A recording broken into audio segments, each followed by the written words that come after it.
అంటే ఇప్పుడు ఈ కులగణన చేయకపోతే ఎన్నికలకు కాంగ్రెస్ పార్టీ మీద బీసీల ప్రభావం ఏ విధంగా పడుతుంది? ఖచ్చితంగా ఉంటుంది. బీసీ వ్యతిరేక పార్టీ అని చెప్పి ఇలా కాంగ్రెస్ నైజమే. ఇది బీసీలను అణచివేయడం కాంగ్రెస్ నైజమే.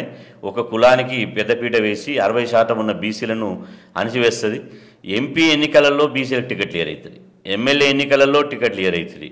ఇలా కనీసం గ్రామ పంచాయతీలో కూడా సర్పంచులు ఎంపీడీసీలు అయితే కూడా మీరు రిజర్వేషన్లు పెంచకపోతే ఇక మరి ఏ విధంగా మీకు కాంగ్రెస్ పార్టీకి బీసీలు ఎందుకు ఓట్లు వేయాలి?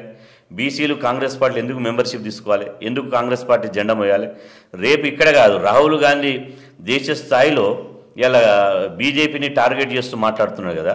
మరి మీరు అధికారం ఉన్నటువంటి రాష్ట్రంలో కులగణన ఎందుకు చేయలేదని చెప్తే రాహుల్ గాంధీ గారి యొక్క మాటకు ఎక్కడ విశ్వసనీయత ఉంటుంది? ఏం సమాధానం చెప్పగలుగుతాడు రాహుల్ గాంధీ? ఒక్క తెలంగాణ వల్ల రాహుల్ గాంధీ ఇమేజ్ దేశ స్థాయిలో పోదా? కాబట్టి దీని మీద ఆలోచన చేయాలి. అధికారులు ఉన్నారు, పక్కన ఐఏఎస్లు ఉన్నారు. మేము అధికారంలోకి వచ్చినాం, ముఖ్యమంత్రి పీఠం మా దగ్గర ఉన్నది, మేము ఏది చేస్తే గదే శాసనం అవుతుంది అని చెప్తే అంతిమంగా ప్రజల దగ్గరికి పోవాల్సి ఉంటుంది. మేము ఉట్టిగా చేతులు ముడుచుకొని కూర్చోం, రేపటి నుంచి అగ్గి రాజేస్తాం.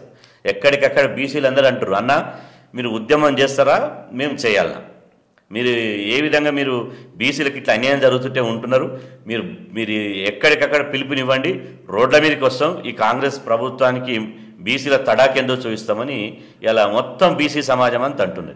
కాబట్టి బీసీల నుంచి వ్యతిరేకత ఎదుర్కోవడానికి సిద్ధంగా ఉంటారా, లేదా కులగణన చేసి బీసీలకు అనుకూలంగా బీసీలు కూడా మాకు ఓట్లు వేసిరు, బీసీలకు మేము బీసీల ఆకాంక్ష నెరవేర్చాలని ప్రభుత్వానికి ఉంటే, చిత్తశుద్ధి ఉంటే సమగ్ర కులగణన చేయాలి. స్థానిక సంస్థలు 42% రిజర్వేషన్లు పెంచాల్సిన అవసరం ఉంది.